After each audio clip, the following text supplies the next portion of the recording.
Bueno, buenas tardes, buenas noches en Francia, buenas tardes en Chile.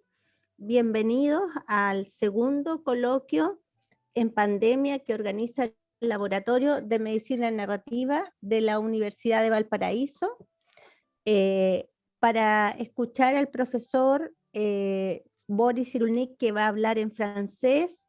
Todas las personas pueden apretar abajo donde dice interpretación y sale un mundito, y van a poder escucharlo en el idioma español. Esta reunión que nos convoca acá y que tiene por objetivo hablar de la resiliencia con el padre y la resiliencia, se produce en un momento único para los que estamos hoy en este planeta.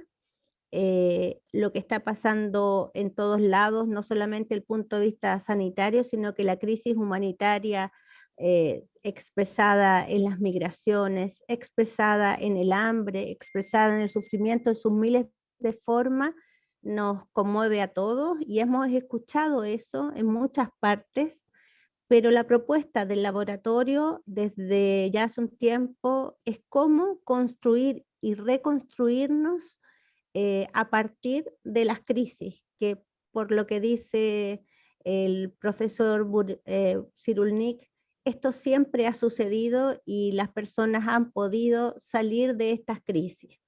Nuestra crisis interna en la Universidad de Valparaíso tiene que ver también con todo lo que nos ha estado cuestionando las últimas semanas. Hemos perdido un integrante de nuestra comunidad. José Miguel Galazo ya no está con nosotros y también los integrantes de este laboratorio le dedicamos esta reunión en su nombre. Donde quiera que estés, queremos entender, queremos construir resiliencia, queremos superar la adversidad y para eso hemos convocado a Boris Cyrulnik. Él es un profesor, profesor muy conocido en el mundo, quizás toda su teoría del apego y todas sus investigaciones en resiliencia es lo que lo traen hoy a este coloquio. Él nació en Burdeos, en una preciosa ciudad, y él es director de los estudios de la Facultad de Ciencias Humanas de la Universidad de Tulum y también responsable del equipo de investigaciones clínicas de ese mismo hospital.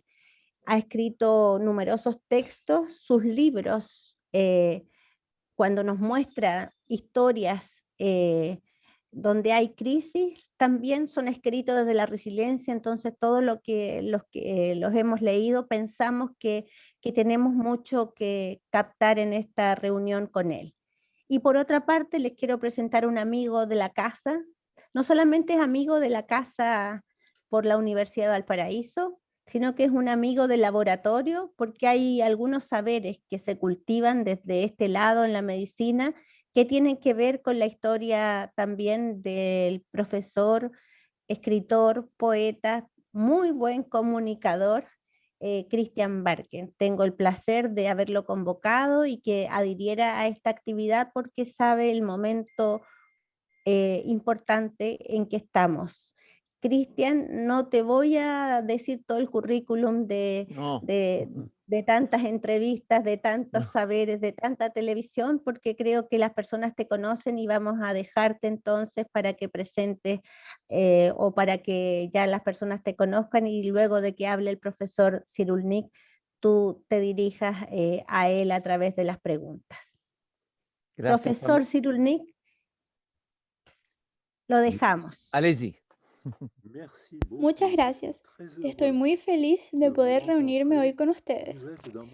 Hoy están aquí conmigo en Toulon, Francia, mientras yo estoy allá con ustedes en Valparaíso y estoy muy feliz por poder acompañarlos. He estado en Chile 2 o 3 veces y pienso que es un país maravilloso. Estoy muy feliz de poder pasar la tarde con ustedes. Bueno, hoy hablaremos de resiliencia y pandemia, puesto que nos tocó experimentar la misma tragedia con el mismo virus. La definición más simple de la resiliencia que conozco es la que se da en la agricultura. Se dice que un suelo o una tierra es resiliente cuando luego de una inundación o un incendio, otra flora y fauna aparecen y la vida continúa. Pero esta vida no es la misma de antes, ya que el traumatismo vivido por la tierra modificó la existencia que había en ella. Es la definición más poética que hay de la resiliencia que yo conozca. Creo que es necesario distinguir, después de la catástrofe, la vida reaparece luego de la inundación o del incendio. La flora y la fauna reaparecen, pero ya no es la misma de antes. Creo que debemos distinguir la crisis de la catástrofe. La crisis es cuando hablo, de un momento a otro caigo, convulsiono, vuelvo a levantarme y continúo mi frase. Esa es una crisis de epilepsia. Mas, esto no es para nada lo que sucederá ahora. La pandemia ha matado a mucha gente, dejó en ruina a numerosos países y retomaremos la vida, pero no como era antes. Entonces, luego de esta catástrofe, tendremos un gran cambio cultural, del cual hablaremos más tarde. Esto ya ha ocurrido varias veces. En la historia del mundo ya han habido 5 catástrofes. Sabemos que han existido, puesto que en la región que llamamos Nueva York, Boston y Montreal, el nivel del agua aumentó hasta la altura de la montaña y se pueden encontrar ostras y espinazos de pescado a 2000 metros de altura. Por lo tanto, sabemos que el mar estaba muy alto. Luego, la sequía reapareció y el mar volvió a bajar. Esto se repitió 5 veces y cada vez la fauna y la flora fueron diferentes. Entonces, se trata de un fenómeno vital. Ahora bien, lo que sucede en Occidente y sobre todo en América del Sur, los virus siempre son producidos por el exceso de carnes. En China o en Argentina, sé que en Chile también, y bueno, en América del Sur en general, la carne es deliciosa, pero los criaderos son inmensos, por lo que en los excrementos de los criaderos se encuentran aves, murciélagos y mezclas de excrementos que fabrican el virus. Este virus es un muy pequeño fragmento de ARN, ácido ribonucleico. Es un extremadamente pequeño pedazo de vida que al entrar en nuestro cerebro hace explotar las células cerebrales y cuando entra al pulmón los hace explotar, tal como sucede actualmente. Bueno, en América del Sur desaparecieron 20 millones de indígenas, puesto que había 22 millones. Pero luego de las epidemias de viruela y gripe, solo quedaron 2 millones de indígenas. 20 millones de ellos murieron por viruela después de la llegada de Cortés. En Europa sucedió lo mismo, en el siglo de las pestes, cuando cada 3 años aparecía una nueva peste, una nueva epidemia de bacterias, siempre bajo el mismo principio.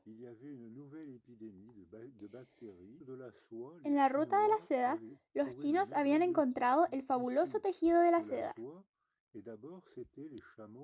Primero fueron los camellos y caballos que lo transportaban a Europa. Para ahorrar tiempo, la seda era embarcada en Siria y llegaba a Francia en Marsella. Cuando había stocks de comida en los barcos, los ratones y sus pulgas entraban con las bacterias de la peste. En América del Sur hubieron varias epidemias de viruela Cuando llegó Cortés a América, habían 22 millones de indígenas, pero 2 o 3 años después solo quedaban 2 millones de ellos, por lo que 20 millones murieron por viruela o gripe, lo que afectó fuertemente la población indígena. El mismo problema sucedió varias veces en Europa, desde el comercio de la seda. Los chinos habían inventado este maravilloso tejido y para ganar un poco más de dinero, embarcaban la seda en Siria y los barcos llegaban a Marsella, en Francia. Cuando habían alimentos en los barcos, las ratas llegaban con sus pulgas que llegaban con las bacterias de la peste, transmitiendo las infecciones. En 1348, la bacteria de la peste negra llegó a Marsella. 2 años después, 1 de cada 2 europeos había muerto. Y como los comerciantes, para seguir ganando dinero, no respetaban los confinamientos, desembarcaban la seda por la noche. Entonces, cada 3 años volvía a aparecer una peste. La historia de la carne explica también por qué los hombres establecieron entre ellos relaciones de dominación. Han habido muchas glaciaciones, y cuando ocurrían estas glaciaciones, los hombres ya no tenían hojas, ni frutos, ni insectos de los cuales poder alimentarse. En ese momento, la violencia humana se convirtió en un valor adaptativo, ya que era necesario cazar grandes animales para poder alimentarse de ellos. Nosotros como seres humanos, desde el plano físico, no somos muy fuertes. Nuestra fuerza viene del mundo de lo artificial, como por ejemplo la tecnología con el Zoom y los intérpretes, y el artificio del verbo y del lenguaje que crea condiciones humanas.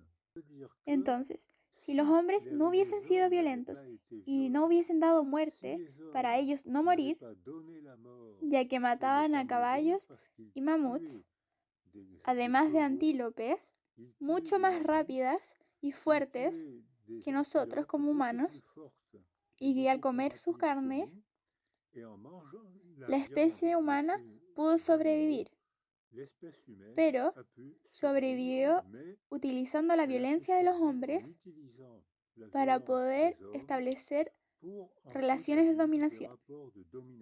Entonces, pagamos de forma muy cara nuestra sobrevivencia. Esta situación en el mundo entero, cada vez que hubo una glaciación, una guerra, o cuando se estableció la industrialización, los humanos eran valorizados por su capacidad de ir a la guerra o de trabajar 15 horas al día. Esta situación se ha visto repetida desde Grecia, desde Roma, la Roma antigua, en donde se ha visto que este fenómeno natural ha provocado, a su vez, fenómenos sociales teniendo implicaciones psicológicas. Es un fenómeno natural, ya que se trataba de matar animales para comerlos y no morir nosotros mismos. Pero a la vez se transmitía un saber a lo largo de las generaciones. Por ejemplo, durante la Segunda Guerra Mundial, la armada alemana junto a la finlandesa rodearon a la ciudad de Leningrad, hoy en día conocida como San Petersburgo. Durante ese invierno hubieron temperaturas de menos 50 grados Celsius, lo que impedía la llegada de los barcos ya que el mar estaba congelado. 1 millón de rusos murieron de hambre durante un mes. Aún así, algunas mujeres embarazadas encontraron la manera de no morir a causa de la hambruna y lograron traer al mundo 800 hijos. 800 mujeres lograron entonces traer 800 nuevas vidas al mundo, mientras que 1 millón de rusos murieron de hambre. Estos bebés al crecer mostraron trastornos del comportamiento. Todos eran muy impulsivos, muy peleadores y mostraban retrasos en el lenguaje. Además, en su adolescencia, todos terminaron siendo diabéticos y con hipertensión arterial. Es decir, el estrés de la madre había contaminado el cerebro del bebé que portaban, y cuando estos nacieron, no se pudo desencadenar un proceso de resiliencia, ya que no se sabía qué es lo que estaba pasando. no se les apoyó, no se les dio una red ni un entorno para ayudarlos, por lo que estos bebés crecieron en un ambiente extremadamente malo e inadecuado para ellos. Ahora, en el plano social, en el plano social existe la paradoja de las epidemias, en la que después de estas tenemos una difícil elección que tomar. La primera opción que tenemos es retomar la vida tal cual era antes de que empezara la epidemia, esa vida que nos llevó a la situación de epidemia, junto con la cultura de la carne, el transporte abusivo, el transporte de la carne, de la seda, y en ese caso seguimos fabricando virus que se esparcirán en todo el mundo. Si volvemos a disponer este mismo sistema, 3 años después volveremos a tener una nueva pandemia. En Francia, y supongo que en Chile también, hay personas que quieren retomar sus vidas tal cual eran antes, lo que nos llevará a tener un nuevo virus. La segunda solución es que cuando vivimos en un periodo de caos social, la mayoría de las veces terminamos votando por un dictador, ya que cuando un hombre se ahoga, trata de afirmarse de cualquier cosa que flote. El historiador Michelet decía que las brujas llegan al mundo en desiertos de sentido. Cuando ya no entendemos lo que sucede, las brujas toman el control. Estas brujas son los dictadores. Un ejemplo de esto es cuando Hitler fue elegido democráticamente. Iván el Terrible en Rusia también fue escogido democráticamente. Hoy en día, alrededor de todo el mundo, podemos encontrar varios regímenes autoritarios y dictadores que fueron escogidos democráticamente por personas con falsas esperanzas que se dejaron engañar por estos líderes. Pero existe una tercera solución, una tercera vía, que es la que espero que todos escojamos. Muchas veces, después de las epidemias, vemos aparecer un renacimiento. Por ejemplo, cuando hubieron las epidemias de peste en Francia, en Europa, en 1348, cuando un señor aristócrata vendía su castillo y su tierra, estaba vendiendo al mismo tiempo los paisanos que trabajaban en ella. Se trataba de la época de la servidumbre. En ese momento, los hombres eran considerados como pertenencia, como si fueran un objeto, al igual que los animales que pertenecían al señor que los vendía, al igual que vendía a los caballos, vendía a los hombres. Pero, luego de la epidemia de 1348, existía un alto riesgo de hambruna, ya que los paisanos no eran lo suficientemente numerosos para trabajar las tierras. Entonces, fue necesario ofrecer a los paisanos excelentes condiciones de trabajo para que estos pudieran refabricar y recosechar los frutos y las verduras para luchar contra la hambruna. 2 años después de la epidemia, se puso fin a la época de la servidumbre, sin ningún conflicto social, sin ningún debate filosófico. Tal era la necesidad de los paisanos. En Francia, en Bélgica y en Europa en general se constató este mismo fenómeno. En los hospitales, los médicos y las enfermeras no podían realizar su trabajo de manera correcta sin la ayuda de esos pequeños trabajos que antes no eran muy considerados, como los portadores de camillas, los bomberos o los cuidadores, empleos que eran considerados pequeños y no tan importantes. Pero, con la situación de la pandemia, se dieron cuenta que eran muy necesarios para el buen funcionamiento de todo el hospital, por lo que el presidente Macron aumentó el salario de estos pequeños trabajos, no de los médicos, no de las enfermeras, sino que se votó con el ministro Blanquet, con el cual he trabajado en varias ocasiones, votaron una ley de formación continua para estos pequeños trabajos, como los asistentes maternales, los portacamillas, los cuidadores y otros más. Entonces se hizo como en 1348, se revalorizó los pequeños trabajos, ya que se descubrió que estos no eran tan pequeños como se creía, sino que eran necesarios también para toda nuestra sociedad.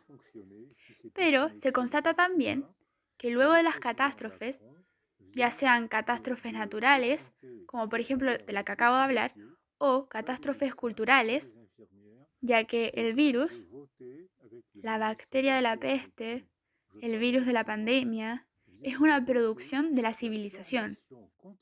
Es el exceso del consumo de carne, el exceso de circulación en aviones que termina provocando la pandemia. Si comiéramos menos carne y circuláramos menos, no habrían problemas como las pandemias. Los virus existen en la naturaleza, pero si no circulamos, los virus desaparecen espontáneamente. Por lo que día a día somos nosotros los que fabricamos los virus y los difundimos día a día alrededor del planeta.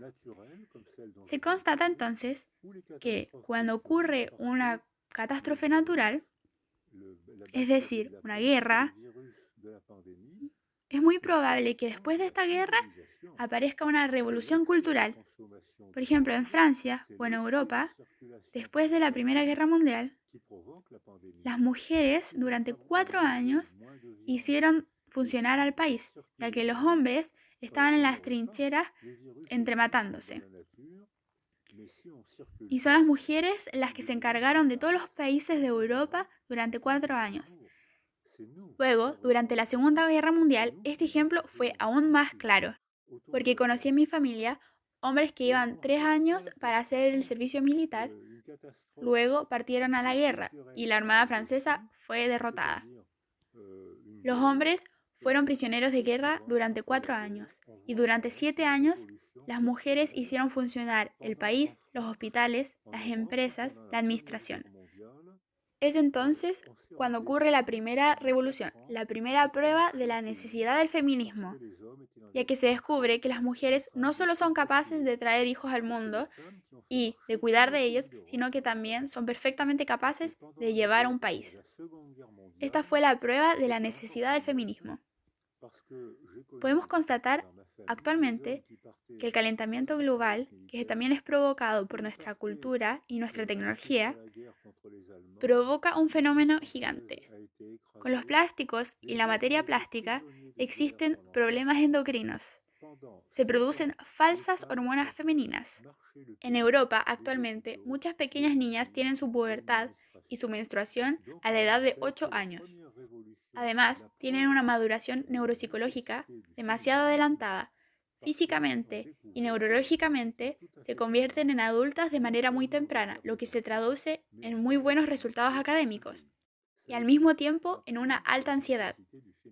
Mientras que los niños, a causa de los perturbadores endocrinos llevados en sus marcos de lente, en los plásticos, en sus teléfonos, estas falsas hormonas femeninas retardan la pubertad de los niños y podemos ver que los niños maduran mucho más tarde que las niñas. En el colegio no tienen los mismos buenos resultados que las niñas y estas, a la edad de 16, 17, 18 años, son mujeres jóvenes, equilibradas, que saben trabajar y poner en marcha un plan de trabajo, mientras que los niños de 18 años solo están interesados en cosas importantes como el fútbol o cortejar a las niñas. Esto propone un enorme problema antropológico, ya que esto mismo sucede en países árabes, en países africanos y en general en todo el mundo, por lo que nos estamos preparando para una gran revolución antropológica, a causa de los progresos tecnológicos que fabrican plásticos y entonces falsas hormonas femeninas. Entonces las guerras o el calentamiento global cuando comenzó, por ejemplo, el pasto está cambiando, se está volviendo más duro. Y cuando esto sucede, los animales con sus caninos no pueden sobrevivir. En cambio, los animales con molares, como los caballos y los camellos, pueden seguir desarrollándose, lo que podemos constatar actualmente. Pero en Francia, por ejemplo, yo vivo en el sur de la Francia, en el borde del mar Mediterráneo, muy cerca de África, donde hay un buen clima, como en África. Las enfermedades tropicales vuelven a aparecer desde hace algunos años, como la leishmaniosa o la malaria, acaban de reaparecer en la ciudad de Niza, en Toulon y en Marsella. Entonces vemos la reaparición de enfermedades tropicales causadas por el calentamiento global. Sobre todo, como decía al principio de mi exposición, es la tecnología la que provoca los virus, la que fabrica las falsas hormonas femeninas y los virus. Es también esta tecnología la que fabrica las megalópolis, las inmensas ciudades. Cuando yo llegué al mundo, en 1937, solo existían 2 megalópolis. Hoy en día encontramos 28 en todo el mundo. Notablemente, he trabajado en México, en el centro de México, el cual es maravilloso. En este país podemos encontrar 28 millones de habitantes. También he trabajado en Tokio, donde quedé encantado por la cultura japonesa, con la cortesía y la búsqueda de la belleza. Es realmente una cultura que me llamó mucho la atención y que me encantó. En este lugar podemos encontrar 40 millones de habitantes, solo en Tokio. Este gran número de habitantes también puede ser traducido en la gran posibilidad de difundir virus. Por lo tanto, las epidemias se pueden desarrollar muy rápido y no se pueden controlar ya que hay una hiperdensidad. Las personas en Tokio, pese a los terremotos, se encuentran lado a lado. Hay multitudes inmensas, como en México, pero en Tokio existe el metro y hay cintas transportadoras que atraviesan la ciudad por todas partes. En cambio, en México, la vieja ciudad es maravillosa, pero para ir al trabajo se pueden llegar a hacer 3 horas en auto. La atmósfera está muy contaminada, igual que en Santiago de Chile. Cuando estuve en Santiago, recuerdo haber visto que al entrar de Valparaíso a Santiago, entramos en un domo de color café. No sé si podemos decirlo en español, pero era como el color de la caca. ¿Ustedes pueden ver? ¿Sí? ¿Lo puedo decir en español? Sí, sí, oui, oui. Oui, oui. Color caca, perfecto. En Valparaíso había un cielo azul, pero al llegar a Santiago entrábamos en la caca. Entonces, sobre todo en las ciudades con hiperdensidad, en las ciudades en las que hay 30 o 40 millones de habitantes, existe un fenómeno muy inquietante del punto de vista social. Este se llama anomia. La anomia es la ausencia de estructura natural junto con la ausencia de estructura cultural. Podemos ver, por ejemplo, en París, en Francia, el centro de la ciudad es muy lindo, muy cultivado, pero en la periferia las personas no se conocen, las familias no se conocen. A causa de los diferentes divorcios, existen muchos padres. Primer padre, segundo padre, tercer padre, hasta cuarto padre.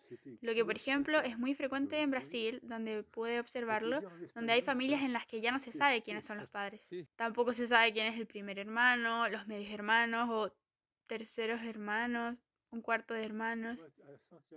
¿Acaso estos cuartos hermanos son hermanos realmente o es un joven hombre con el que puedo tener relaciones sexuales?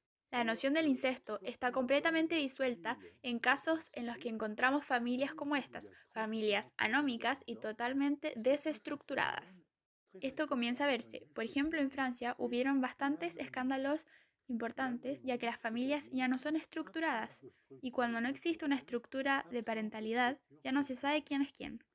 Entonces, la violencia que antes era creativa es reemplazada por una violencia de clan. No sé cómo sucede esto en Chile, pero al menos en Francia y en países en donde esto ocurre de mayor manera y de peor forma, como en Brasil y Estados Unidos, vemos aparecer verdaderos clanes como en la Edad Media. Por ejemplo, en Francia están reapareciendo comunidades que solo hablan su idioma. Y cuando aparecen estas nuevas comunidades, cada una tiene el odio hacia la comunidad vecina. En Estados Unidos vemos cómo ocurren asesinatos entre barrios y en Francia está ocurriendo lo mismo, donde los jóvenes se entrematan ya que no viven en los mismos barrios. Podemos ver estas sociedades desorganizadas, con sus psiquis también desorganizadas.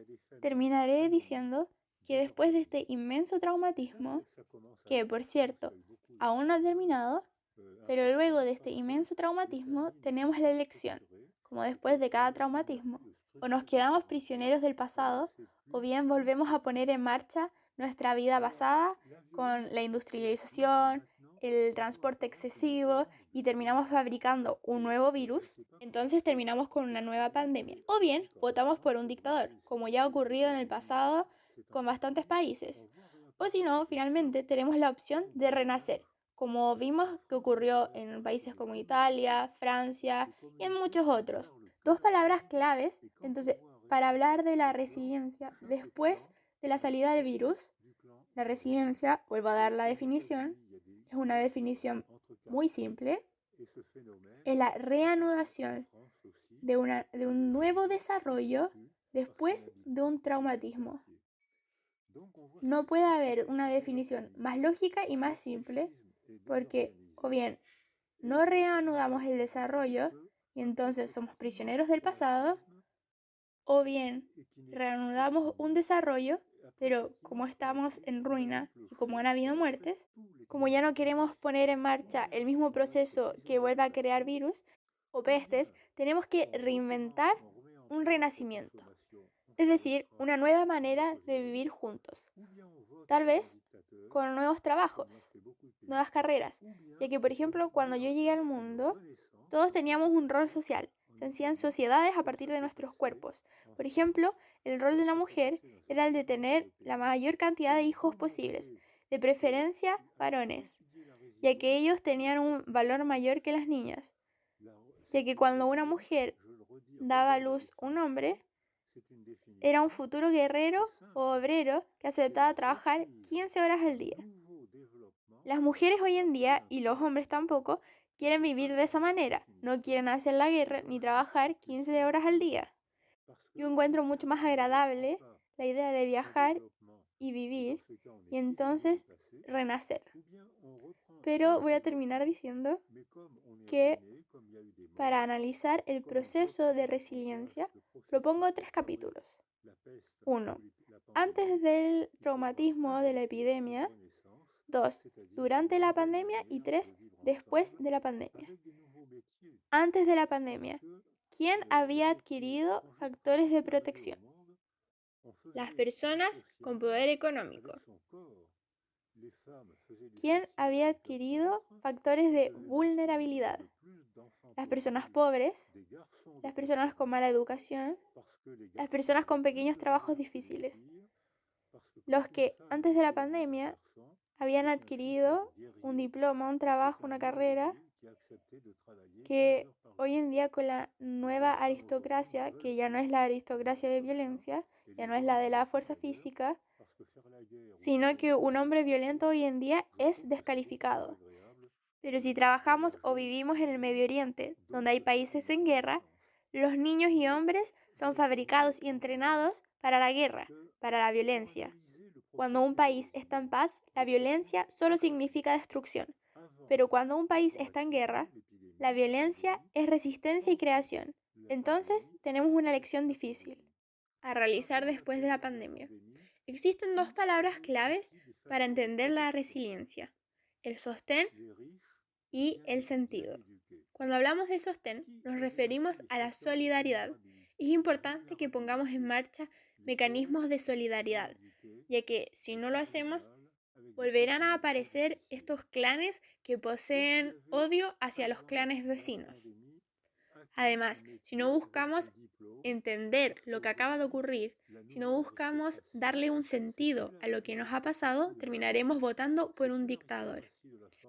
Y entonces, ¿quiénes pueden darle sentido a lo sucedido? Estas personas son los escritores, los filósofos, los psicólogos, los cineastas. Todas estas personas van a reencontrar la función del teatro en la antigua Grecia. La función del teatro era de formar democracia. El comediante tenía que poner en escena los problemas de toda la ciudad y el ciudadano no tenía derecho de salir de ese lugar antes de que terminara toda la obra, ya que estos ciudadanos debían debatir todos los problemas que los comediantes habían mostrado en la escena. Ese fue el comienzo de la democracia y es lo que yo deseo para nosotros. A nosotros chilenos, a ustedes chilenos y a nosotros franceses. Nos deseo a ambos un renacimiento luego de la pandemia. Estas son las 3 palabras que quería compartir con ustedes. Muchas gracias, muy interesante su presentación. Bueno, ahora pasaremos a hacerle algunas preguntas. En primer lugar, me gustaría preguntarle, en este contexto que usted describe tan bien de nuestra sociedad y nuestro mundo globalizado, ¿usted acaso tiene esperanza o no la tiene? Es decir, ¿tenemos más motivos para tener esperanza o para ser pesimistas? Desde el contexto que usted ha estudiado, de lo que usted conoce.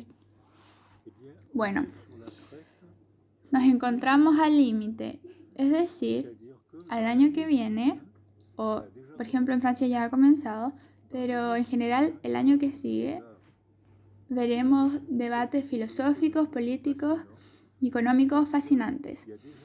Esto es debido a que ya existen personas que prefieren o están prefiriendo votar por regímenes autoritarios.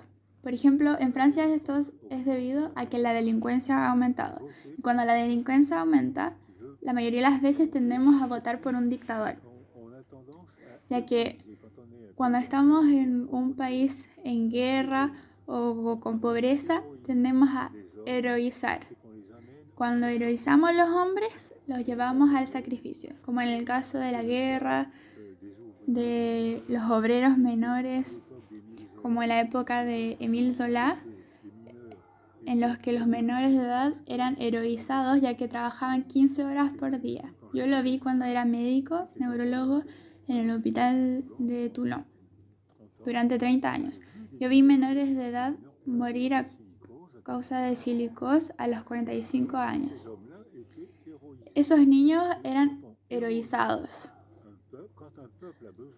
Cuando un pueblo necesita héroes, significa que ese pueblo está enfermo. Actualmente vemos candidatos héroes aparecer.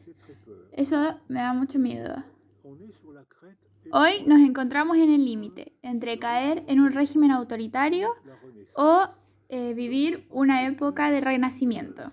Yo creo que van a aparecer un escándalo o una película, una novela, ya que las novelas o el cine provocan reflexiones como en la Grecia antigua. El cine y la novela tienen un efecto democrático. Está claro que no siempre estamos de acuerdo. La mayor parte del tiempo discutimos sobre temas de los cuales no tenemos el mismo punto de vista. Entonces creo que el año que viene tenemos dos opciones. O bien caemos en un régimen autoritario, por ejemplo en Francia es algo que no es totalmente imposible, y la otra opción sería vivir el proceso de renacimiento, en el que estableceremos nuevas formas de relacionarnos socialmente. La universidad tendrá que cambiar, porque el colegio cambiará. Por ejemplo, mi hija es profesora en la Universidad de Marseille. Hay muchos estudiantes y muy pocos profesores. Los alumnos ya no están encuadrados. Por ejemplo, en Santiago vi universidades muy hermosas y eran universidades privadas, que eran muy hermosas y con toda la estructura necesaria. En Francia ese mismo proceso está sucediendo. Hay muchas escuelas privadas que están muy bien, pero a las cuales no todo el mundo puede acceder. En ese contexto habrá una división de la sociedad y cada vez que hay una división social existen riesgos sociales, movimientos sociales en los cuales no sabemos o no estamos seguros de lo que va a suceder. Así que soy 50% optimista y 50% pesimista. Usted nos habla de renacimiento. ¿Se refiere a que tendremos una nueva época de renacimiento o una nueva Edad Media? Es exactamente eso. Yo creo que tendremos más un renacimiento, ya que con la tecnología y la literatura, sé que les encantará que yo diga esto, la tecnología y la literatura caracterizan nuestra cultura y no tendremos una época de Edad Media, ya que en la Edad Media eran los monjes que eran muy cultivados, pero esa cultura no era compartida. Pero hoy en día con las pantallas, el cine y la inteligencia artificial, vamos a modificar las carreras. Por ejemplo, en medicina, ya podemos ver que muchos diagnósticos se hacen a través del computador y que los computadores se equivocan mucho menos que los médicos. Entonces vamos a tener una revolución tecnológica en la cual ya éramos partícipes y tendremos una asociación entre la tecnología y los debates culturales. Usted habla de sostenimiento y ciencia. Las grandes religiones están en crisis, menos, por ejemplo, el Islam. Deberíamos hablar de cada contexto particular. Pero al menos en Chile y América Latina vemos el retroceso de religiones como el cristianismo, el catolicismo, etc. La falta de religión, que solía dar un sentido, sobre todo en el mundo popular, el retroceso de la religión, ¿cuáles serían sus efectos en nuestra sociedad? ¿Es posible que la cultura y la literatura pudieran dar este sentido que antes era dado por las religiones? Bueno, yo creo que el sentido de la vida está dado por la muerte. Cuando comprendemos que vamos a morir, nos decimos a nosotros mismos que, por ejemplo, tenemos solo 100 años a vivir y que en consecuencia no tenemos que perder tantos años. Si fuéramos inmortales, la vida no tendría ningún sentido. Es por eso que en este caso debemos organizarnos para luchar contra la angustia, traer hijos al mundo, defendernos. Entonces es la muerte la que da sentido a la vida. Es por esto que la religión, todas las religiones, construyen más para los muertos que para los vivos. Pienso que la espiritualidad hace parte de la condición humana, ya que hablamos. En el transcurso de nuestra vida, primero éramos células, todos fuimos mamíferos acuáticos durante 9 meses. Ustedes también, incluso los profesores aquí presentes. Hasta Jordan fue un mamífero acuático durante 9 meses. Estábamos en un líquido a 37 grados y poseíamos bronquios, como los mamíferos acuáticos. Y era nuestra madre la que nos proporcionaba alimento y oxígeno. Luego, vivimos en un mundo afectivo. Y cuando la palabra apareció, es decir, recién al 3er año, nosotros niños somos capaces de vivir en un mundo de representación verbal. Es decir, que somos capaces en ese momento de sentir en nuestro cuerpo un sentimiento provocado por una representación verbal que designa una cosa totalmente imposible de percibir. En este caso sería Dios. Entonces pienso que creemos en Dios ya que hablamos. Y creo que la espiritualidad hace parte de la condición humana. Pero la religión está determinada por la cultura. Si hoy en día usted naciera en Egipto, tendría mucho más probabilidades de convertirse en un musulmán en vez de cristiano o budista. Aunque en Egipto también hay muchos cristianos. En cambio, si usted nace en Brasil, usted sería un cristiano impregnado de candomblé, la cual es muy diferente a la cristiandad del Vaticano. Lo que me impresionó mucho fue que en las ceremonias candomblé no se ocupaba ningún crucifijo. Se dicen cristianos, pero en realidad las divinidades indígenas son exactamente las mismas que los santos de la cristiandad. Existe una correspondencia, como por ejemplo en el Museo de Río de Janeiro, el maravilloso Museo de Oscar Niemeyer, encontramos los santos cristianos y detrás su correspondencia con las divinidades indígenas. La diosa de la fertilidad, la diosa de la lluvia, la diosa de la guerra, de la protección de los viajeros, son las mismas. Entonces pienso que la espiritualidad es parte de la condición humana, pero la religión es un determinismo cultural. Por lo mismo, hay guerras de religión, pero no guerras de espiritualidad, ya que cada religión quiere imponer su ley y su Dios a los vecinos. Pienso que la religión desaparece y disminuye en el mundo entero. Incluso los americanos, quienes eran muy religiosos. Vemos al ateísmo desarrollarse. Pero pienso que podemos darle sentido a nuestra vida de otra forma, sin religión. Por ejemplo, podemos darle sentido por la espiritualidad. Puede haber una espiritualidad laica. Los artistas son una forma de espiritualidad. Pienso entonces que el respeto hacia otros seres humanos, el descubrimiento de nuevas culturas, nuevas religiones, pienso que son formas de espiritualidad. Y espero, y me gustaría, que cuando salgamos de esta situación de virus, me gustaría que valorizáramos todas las formas de espiritualidad. Lo sagrado, el laico, artístico o bajo cualquier forma, y que evitemos un poco las guerras de clanes o religiones. Usted habló de la pandemia, pero me gustaría que hablara un poco sobre los efectos de la pandemia en los niños, en los jóvenes. Es decir, aún no salimos de la pandemia.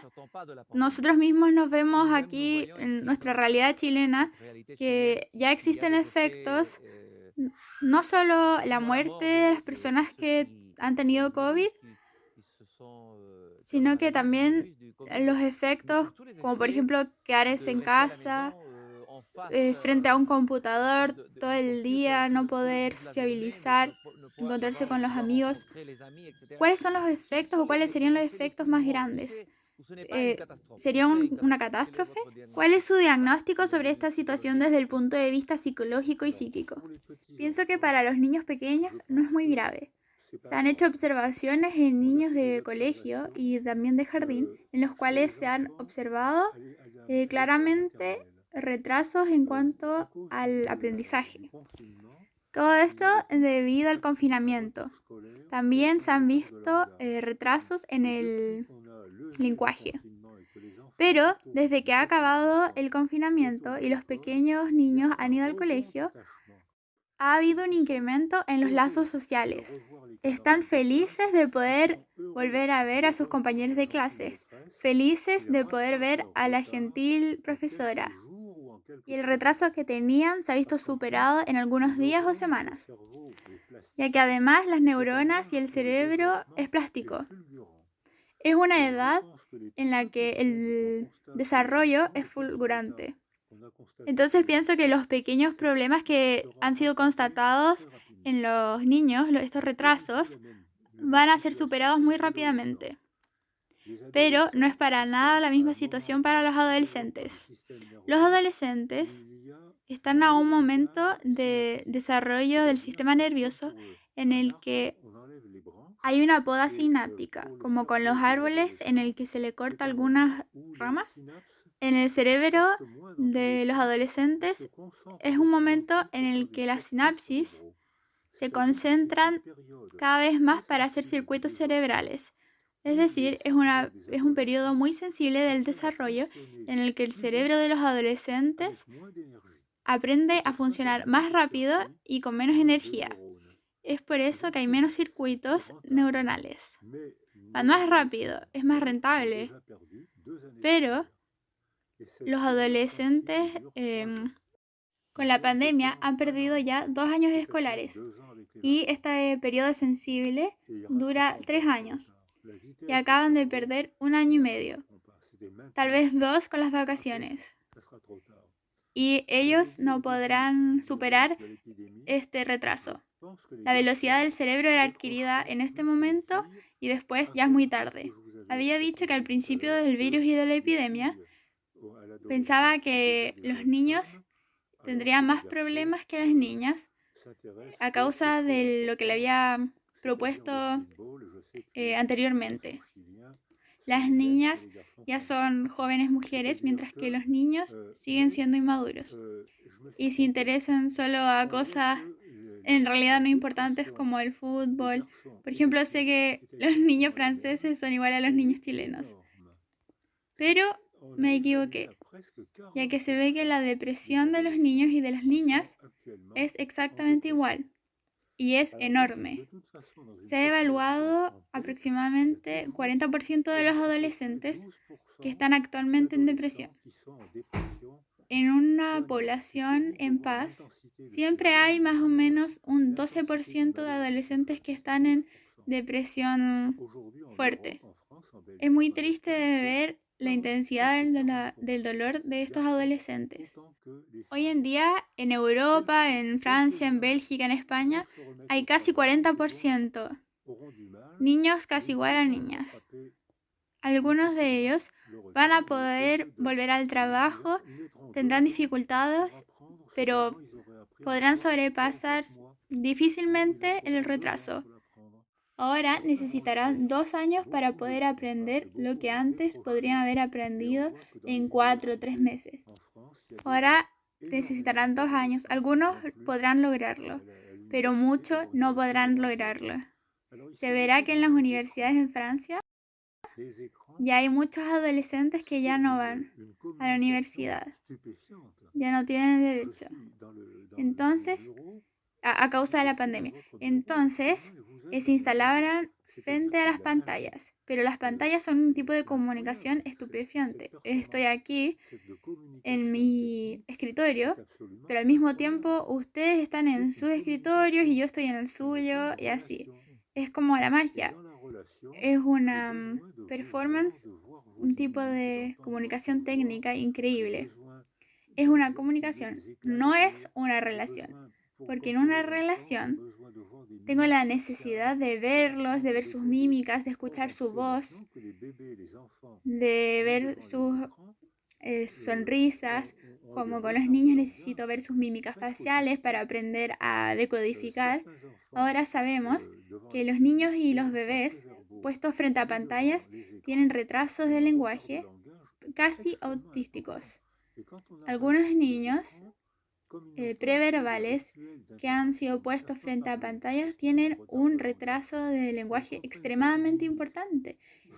Y cuando se les quitan las pantallas, como no aprendieron los rituales de interacción y no saben hablar, de que tienen un retraso de lenguaje, no entienden las mímicas. Necesito hablar, te estoy retando, no está bien lo que estás haciendo. No entienden esas mímicas porque no las han visto. Estuvieron hipnotizados por las pantallas, pero no aprendieron a interaccionar con la mamá, el papá, las profesoras. No lo han aprendido. Entonces tienen problemas en la sociabilización. Están sometidos a sus pulsiones. No tienen palabras para controlarlos ni rituales para controlarlos. Entonces se autoagreden o agreden a los demás. Estos niños están en gran peligro. Pienso que para las personas mayores, durante varios años, di cursos en Burdeos en la escuela de magistrados y había una mayoría de mujeres que eran estudiantes, las cuales tenían un trabajo enorme, y cada vez que quería ayudarlas me propuse hacer cursos de 20 minutos o en secuencias de 20 minutos a través de la pantalla, y al final del año les pregunté si es que querían retomarlo el año siguiente. Pero ellas me dijeron que absolutamente no, ya que se habían aburrido demasiado. Y los estudiantes tenían razón, ya que el aburrimiento entumece el psiquismo y entumece la memoria. Entonces, cuando hicimos los exámenes después de un año de aprendizaje, los resultados escolares fueron muy, muy malos. Los estudiantes no habían aprendido casi nada.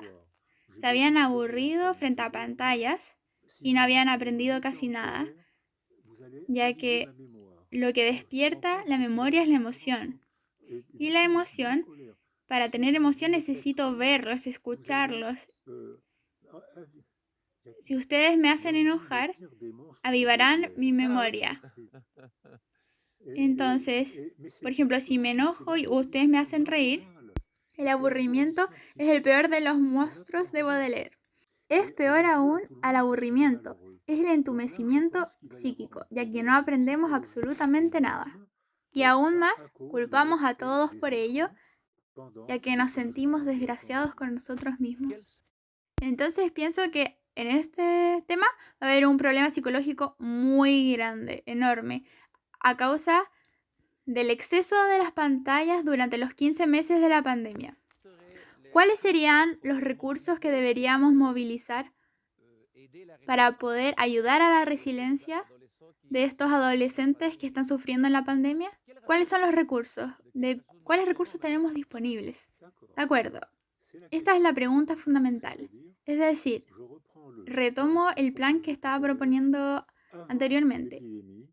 Antes de la epidemia, los niños y los adolescentes que habían adquirido factores de protección, manejo del habla, familia estable, diploma, acceso a un trabajo lo suficientemente bien pagado para tener un hogar bien cómodo. Ellos no serán traumatizados por el confinamiento y cuando el virus termine, podrán retomar su vida de manera muy rápida y retomar la resiliencia.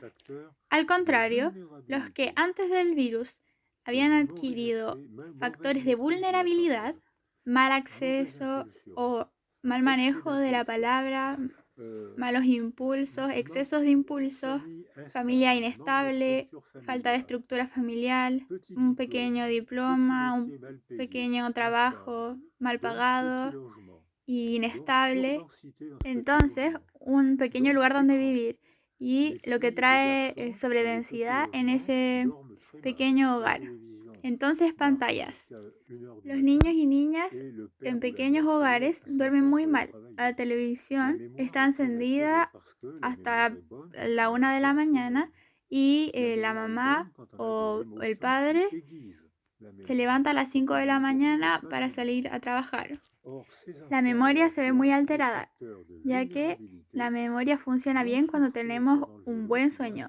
La memoria es buena cuando tenemos sentimientos o emociones que la despiertan. Cuando estamos entumecidos no hay memoria. Entonces, estos niños que han adquirido factores de vulnerabilidad van a sufrir y van a ser traumatizados durante este periodo de virus. Y luego del virus van a necesitar estas dos palabras claves de la resiliencia: el apoyo y el sentido. Este apoyo o solidaridad afectiva, solidaridad en el colegio, le propuse a nuestra ministra que los antiguos estudiantes sirvan como tutores para los jóvenes estudiantes, ya que no hay el número suficiente de profesores y es necesario aumentar los encuentros para relacionarse. Esto ya ocurre en Alemania y en Suiza, y espero que se implemente en Francia, donde antiguos estudiantes ayuden a los jóvenes. En este cuadro veríamos la solidaridad. También está la solidaridad de dinero, ayuda social, solidaridad de ayuda mutua para el aprendizaje escolar, solidaridad en el trabajo y sobre todo el sentido. Después de cada guerra veíamos una explosión de literatura, ya que es necesario comprender lo que había sucedido.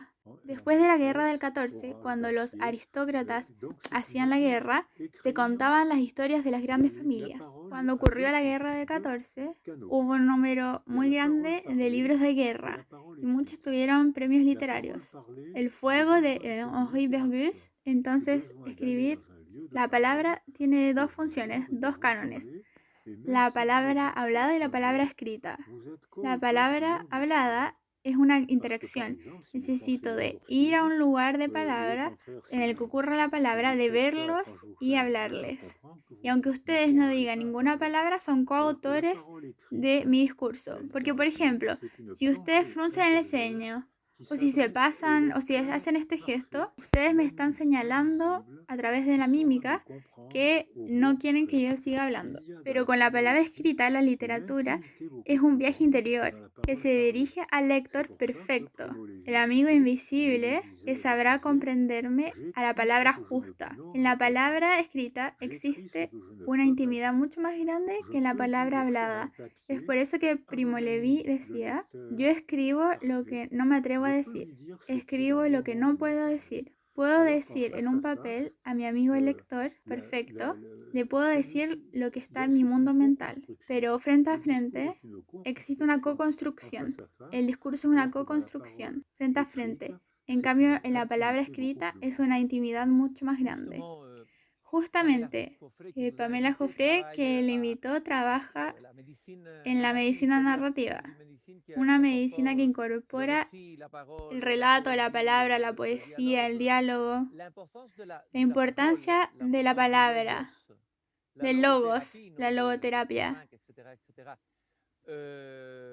Es decir, tal vez este renacimiento debería ser un renacimiento de la palabra. Que Dios lo escuche, Señor. Porque pienso que sí. Bueno, espero.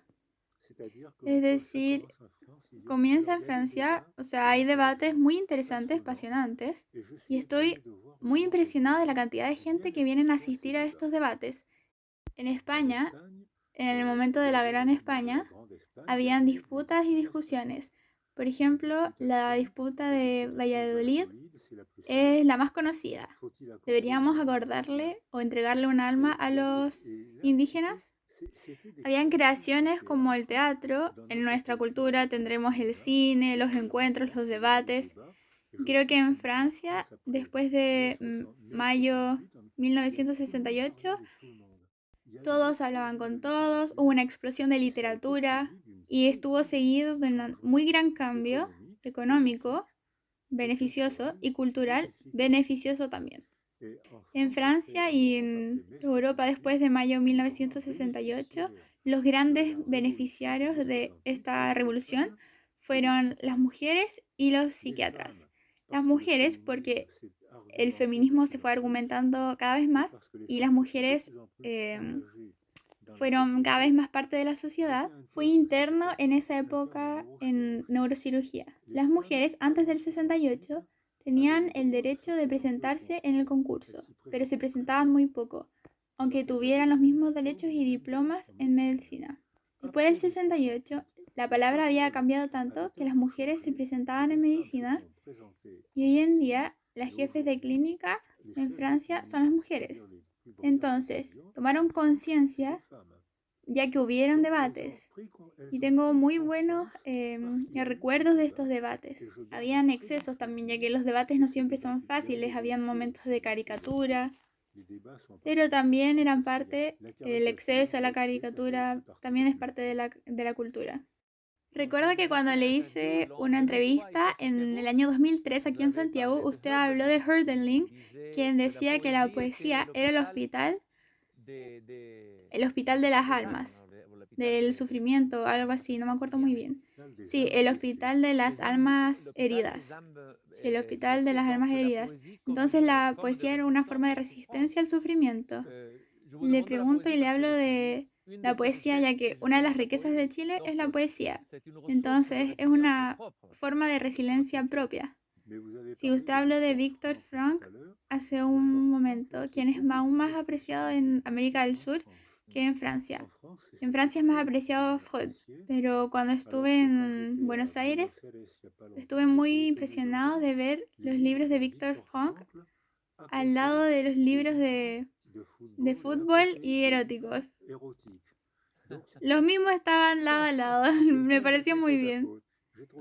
Y Viktor Frankl en los países de América del Sur, en todos los países del sur, es muy apreciado. Yo lo aprecio bastante. Primero porque me identifico muy bien con él.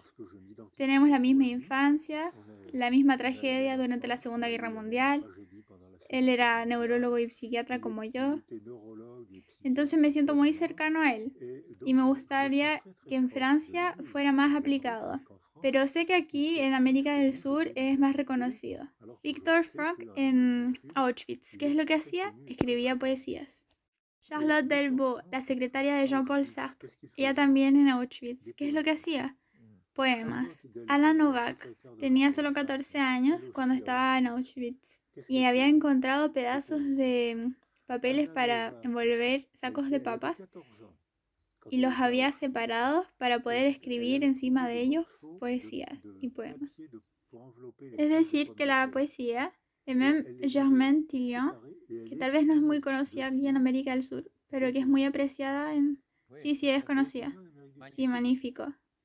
Sí, es muy apreciada en Francia debido a su valentía, ya que cuando estuvo en Havelsburg, ya que era resistente cristiana, jugó un papel de mujer muy valiente cuando Francia estuvo en guerra con Algeria. Fue muy valiente. Las personas que la encontraron la admiraban bastante. ¿Qué hacía ella cuando estaba triste? Poesías y cocinaba. Hacía concursos de cocina. Para ella, ella decía que la cocina era un tipo de poesía. Los arreglaba para que tuvieran cierto color y poder presentarlas. Y entiendo muy bien que ella diga que la poesía y la cocina son el mismo combate. Pienso, Monsieur Simonic, que su participación y su presencia aquí nos ha enriquecido bastante. Nos ha dado algo de esperanza, de la cual necesitábamos. Es un diagnóstico bastante crítico y realista de lo que está sucediendo en nuestra civilización hoy en día. Pero al mismo tiempo siento que hay cierta esperanza, ¿cierto? Era Hölderlin, el poeta, también que decía, donde el peligro aumenta, también se encuentra, incluso al corazón del peligro encontramos los recursos para salvarnos, para la esperanza. Bueno, pienso que, como hablamos antes del sentido, el sentido está hecho de significados y sueños. No podemos darle sentido a las cosas solo si tenemos una historia y un sueño. Un ejemplo que siempre doy para explicar cómo el sentido que le atribuimos a las cosas modifica la manera en la que lo recibimos. Inventé una fábula. Los cristianos embellecieron las ciudades con las catedrales y embellecieron el campo con las capillas. La gran ventaja de los cristianos es que ponen imágenes en todas partes, el cual no es el caso de los musulmanes y de los judíos, los cuales ponen ideas y no imágenes. En cambio, los cristianos ponen imágenes en todas partes. Embellecieron las ciudades, en Italia, en España, en América del Sur. Los cristianos embellecieron los campos y las ciudades. Entonces pienso que un día fui a la catedral de Chartres para hacer un peregrinaje. En el borde del camino vi a un hombre el cual golpeaba sobre las rocas. Estaba rojo, sucio, sudado, se veía triste. Me acerqué a él y le pregunté al hombre qué estaba haciendo. Él me responde, quiebro piedras, es un trabajo estúpido, me duele la espalda, me duele la cabeza y no he encontrado nada más para ganarme la vida. Sigo mi camino y veo un segundo hombre. Este hombre de torso desnudo se encontraba limpio y también quebrando piedras. Me acerqué a él para hacerle la misma pregunta. ¿Qué estaba haciendo? Bueno, yo estoy aquí, al aire libre, quebro piedras, me gano así la vida, pero no es nada desagradable. Sigo mi camino y veo a un tercer quebrador de piedras. Los rayos de alegría le salían de la cabeza y voy a hacerle la misma pregunta. Él me responde, yo estoy construyendo una catedral. Es decir, que el hecho de quebrar una piedra, imaginándose que va a ser un pedazo de catedral, hace una metamorfosis del dolor físico de estar quebrando una piedra. Entonces creo que cuando le damos sentido a las cosas, por el encuentro amigable, por la literatura, por el sueño, pienso que en ese momento podemos sobrevivir y soportar todos los males del mundo, hasta los virus.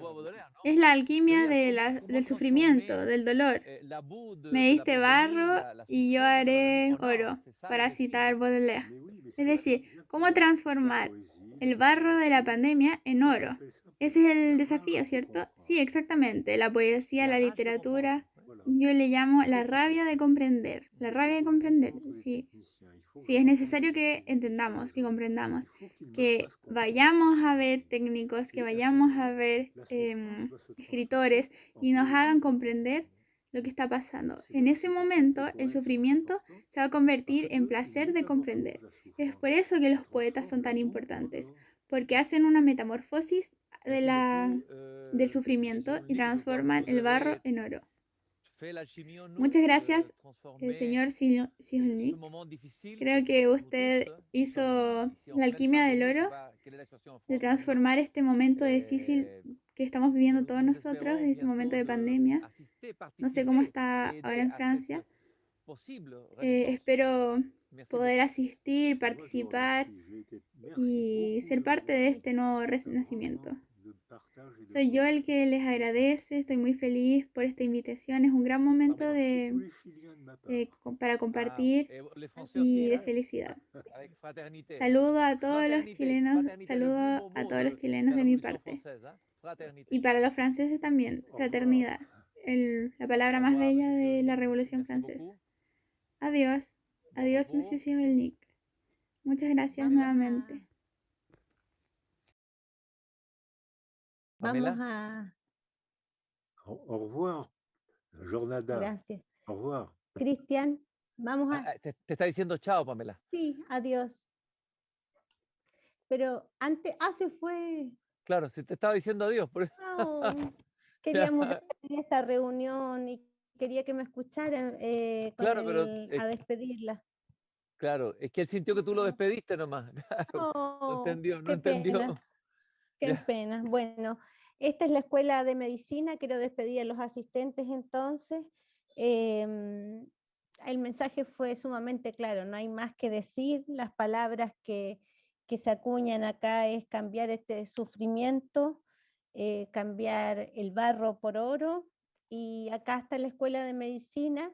Desde la introducción de estos nuevos saberes, cambiando los números de la pandemia por historias reales, por personas, buscando apoyo, sentido, solidaridad, comprensión entre nosotros. Creo que esa va a ser la manera de reconstruirnos también como escuela, como lugar de educación que representa también en estos momentos la Universidad de Valparaíso. Les agradezco a todos y a ti, Cristian, y qué lamentable que, bueno, que se me fue el profesor antes de lo que yo quería que se fuera, pero te agradezco mucho el haber estado con nosotros, Cristian, No, y a todos los un honor. asistentes.